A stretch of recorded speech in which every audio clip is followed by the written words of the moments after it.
the industry has a bad name. Funny story, because when I was just getting hired, well, I wasn't hired yet, let's just be honest, but when I met with Jake, I had a resume that I came from almost 20 years of an experience in the industry. And I'm not even kidding, you guys probably all know Jake. He literally took the resume and slid it off the table. He's like, I don't care about this. This doesn't impress me. I want something different. I want to teach people, and I want my staff to teach people how to own a business. Well, I happen to have a business degree, so I was really happy about that part. That he might take that from me. So I want to tell you the differences in the mindset, okay? I'm going to go through the MLM mindset part of it pretty quickly, because we don't have to stay on that, right? Like, you'll see. So I want you to write down, what is your intention with this business? Now, it can be different reasons, right? Most people are going to be like, oh, it's yes, it's money in owning a business goes hand in hand, but it could also be to help others get money, right? Or it could be that you want to help people with their health, like legitimately help people with their health. Or there could be a whole bunch of reasons why, but what is your own intention for wanting to own a business? Okay? Keep that in mind. MLM mindset. MLM mindset thinks that they don't have to reinvest, invest, or fund their business. Okay? False. Instant gratification. They think that you get money quick, right? And if you don't, they leave. I like to call it hit it and quit it. But that's just lack of commitment. Are they in a long-term, short-term? What's the commitment, right? Commitment levels in MLM, you guys got that. Little commitment if we don't keep people engaged with something, right? MLM mindset, lack of commitment. Relies on company momentum. Okay? Instead of trying to create their own, it's your own business, right? How are you going to create the momentum? Points, blame. It's the company's fault. It's the country's fault. It's my upline's fault. It's my downline's fault. It's my husband's fault. They blame, right? It's your business. Flashy. I legitimately know MLMers that's made $50,000 a month and they spend 55. I don't get it either, right? But they do. There's a lot of broke millionaires out there because they want to impress with things. They think that you guys are going to come over because they bought a Louis Vuitton or because they drive this car. Once we really actually know, they're usually broke. Okay? They spend, just like I said, spend. They don't save. For if you lose rank, or if you lose volume or people. They expect a lot. Legitimately, I had somebody, well, this has happened a few times, that they're like, hey, do you think that maybe corporate could do this and this big, a couple of more giant things? And my answer back was, it's your person, not you. Why does a company have to lose? Why does a company have to? It's your businesses, right? Keep that in mind. Lacks business knowledge. Now this is a little bit broad. I'm not saying that MLMers don't have business knowledge. I'm just saying a lot of them just don't want to learn any more than they actually have, right? So they lack the understanding of owning their own business, okay?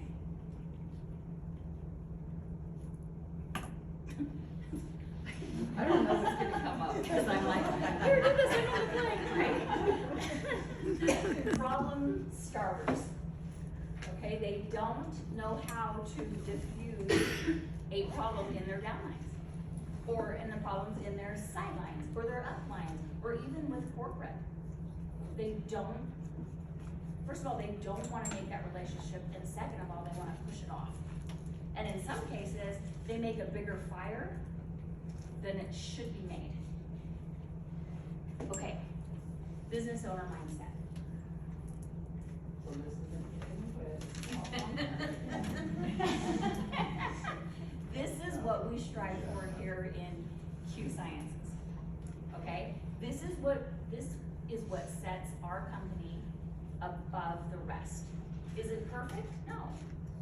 Is it going to be perfect? No. It's not gonna be perfect, right? Because there's always gonna be something. It changes, everything changes. We just all have to learn to pivot with it. And if we can learn to pivot with it, it's the first start of owning the business. But if you wanna diss the business, or diss your downline, or the shipping, or the country, or anything like that, legitimately what you're doing is talking bad about your own business. You're saying my business sucks. You wanna join me? You wanna join my sucky business? Right? Either you stand up for the business, for your business, or you don't. Okay? Investing in funding. Now Hannah knows this, right? Because she's been to a few silver summits, that we all have our financial coaches. And just because it's not paying the financial, you guys aren't getting the financial portion, doesn't mean that you don't have to pay attention to the financial portion. It's universal, it's worldwide, right? But you have to be able to invest or fund the money.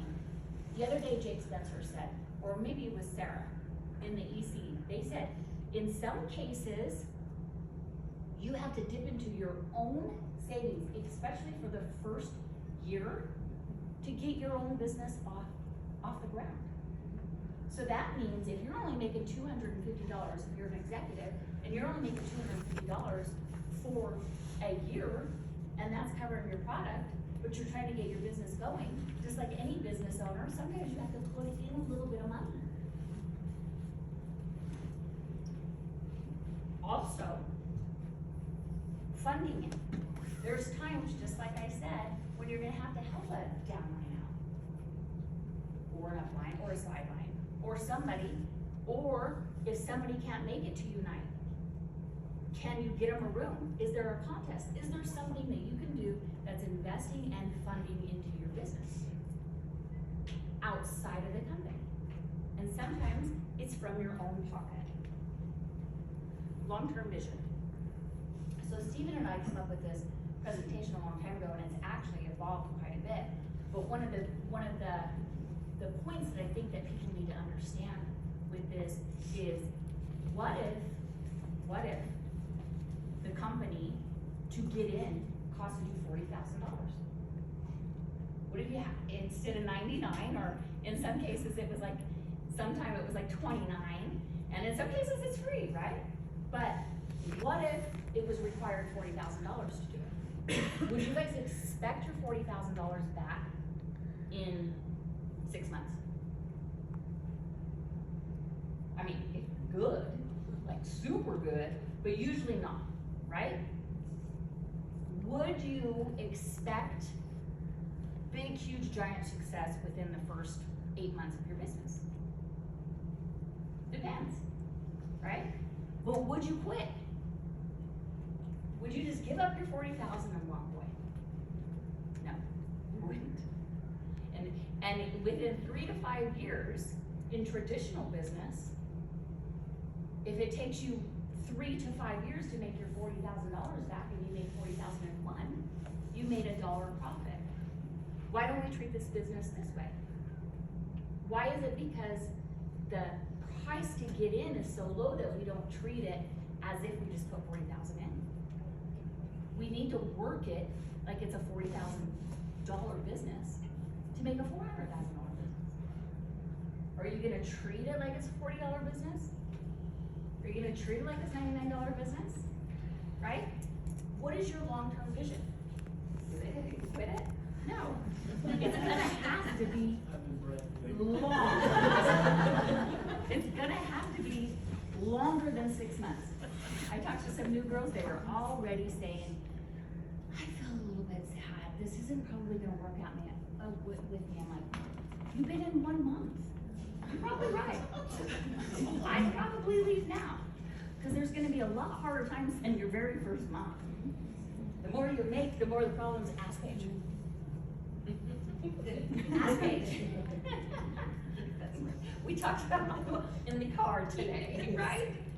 Okay, long-term vision. They go all in. They're committed. Business owners, they go all in. They set it up for success. You couldn't, Jake Spencer says, you gotta have the grit. You gotta be able to eat, breathe, sleep, and understand your business. Are you in it or not? Now that doesn't mean it's every single hour. Because Hannah, she works 60 hours a week and she's still a gold. It means you gotta have the true passion to own a business. You gotta really, really want it. And it comes with a lot of heart. And it comes with a lot of no's. And it comes with a few yeses. But you gotta really want it. Are you committed or are you not? Understands fluctuations. So believe it or not, more than likely, you guys are gonna drop rank at some point. At some point, you're gonna lose organizational volume. At some point, you could lose a whole leg and have to start over. It's the fluctuations of business. Every single business in the entire world has a slope, has a downward. It's just the way it goes. That is business, and if you can't get past that part, being a business owner isn't for you. It's just not. Because that's something that's mental. That's what gets into people's heads that, oh, my volume's down, what am I gonna do? I'm discouraged. What you're gonna do from here on out is understand that's part of the business. And if you lose rank and you lose people and you lose a leg, that's part of the business. Reinvents. So there's times that you have to reinvent your business. It's just like any other traditional business. Who in here owns or has owned a traditional business? Okay, so when the going gets rough, did you give up? Did you try to find ways to find more customers? Did you try to find ways to find more clients? Did you try to find ways to find more services? You did, right? This is the same thing. You have to be able to reinvent different ways to get people or to help people, or to help people understand, or to advertise, or to sample. Or because Mr. Jake Spencer releases stuff every 45 days, your business actually can reinvent itself every 45 days if you play it correctly. But if he doesn't, you've gotta have the strength and literally the courage to reinvent it somehow or it will die.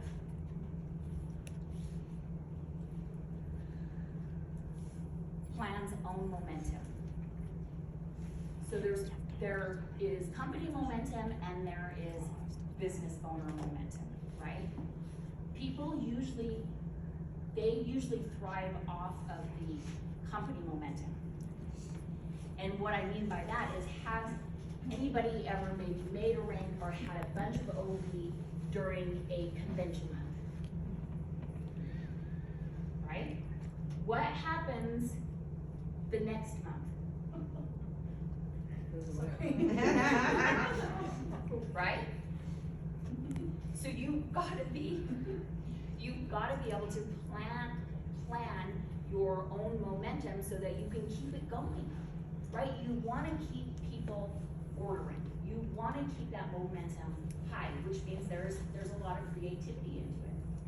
Because people will only order that much product. A single person will only order that much product during that promotion month. They're not gonna order it the whole time. So everybody asks why, September was good, and now ever since then, I bet it was. Of course, people made it high in September. We sold a whole heck of a lot of product, right? But here comes October and November, and there's a slump, and then people are sad. Literally what Jake Spencer says. If you're upset after you made a higher rent on a convention month, and the next month you're not, then send your convention money, rank money back. Because I just gave you a raise for 1 month, right? That's what it means. So you can't be upset when it happens, but you gotta be able to withstand it. Stephen and I, we run numbers all the time, and what we came up with is that you have to enroll the same amount of people in that promotional month to withstand it the next month. Because again, it'll go right back down. Does that make sense? Okay. Understands partnership. Here's how I like to put it, is without you guys, we don't have anybody that is building their customer base, enrolling ambassadors, helping the culture, teaching about the product, selling, opening up countries, stuff like that. Without us, you don't have a warehouse. You don't have the checks, right? We legitimately just facilitate this side of it so that you guys can sell. You wouldn't have a warehouse. You wouldn't be able to open up South Africa, right? There's different things. South Africa. It's not. But without us, you can't do it yourself, right? So you have to understand that we gotta work like this together. We gotta work like this together. Otherwise, I've been in the industry where it was filled against corporate. And it was somebody was a pain in the butt and somebody's here it was corporate, it's fault. If we think of it like I explained it, you'll understand that we need each other. We need each other in order for this business to work. Without you guys, we don't have a company. Without us, you don't need it. Okay? Problem solvers. True business owners solve the problem. Now that doesn't mean that you can't call into customer service, and that doesn't mean that it's like something that you can even do like shipping. But what it means is that you've got to try to diffuse the problem beforehand, especially if it's customers. They're yours, right? Part of your business is making certain that your customers are happy. And even if it's a corporate fault or a partnership, you have to be able to come in clutch and diffuse the problem. You don't want to add to it, because all you're gonna do is lose that customer. All you're gonna do is lose that ambassador. So if you can do anything possible to solve the problem before they have to call. Now, don't get caught up in a management mode and all of a sudden you're solving everybody's problems. No, but just know that, are you a problem solver or a problem starter? Takes ownership.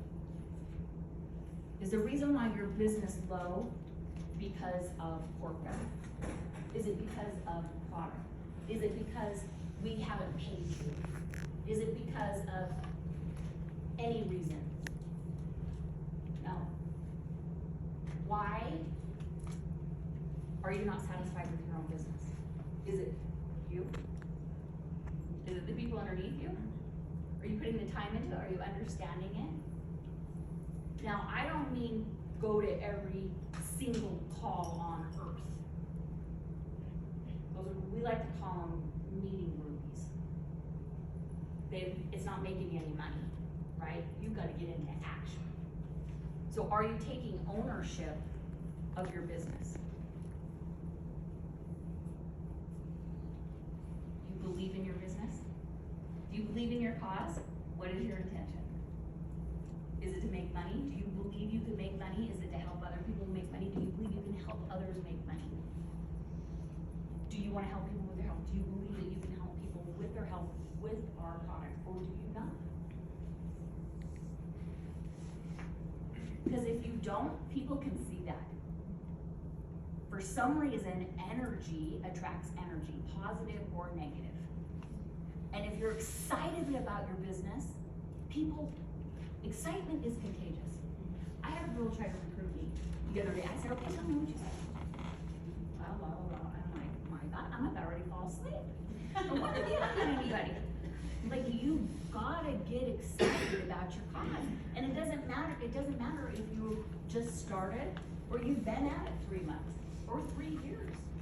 It's the excitement. Do you have that? Or are you like, oh, I kind of got this product and I'm not really sure about it. I'm just gonna check it out. I'm dipping my toe into both and let's just see what happens. Do you want to blame me?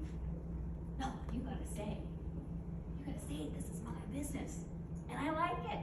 And it's coming to Canada.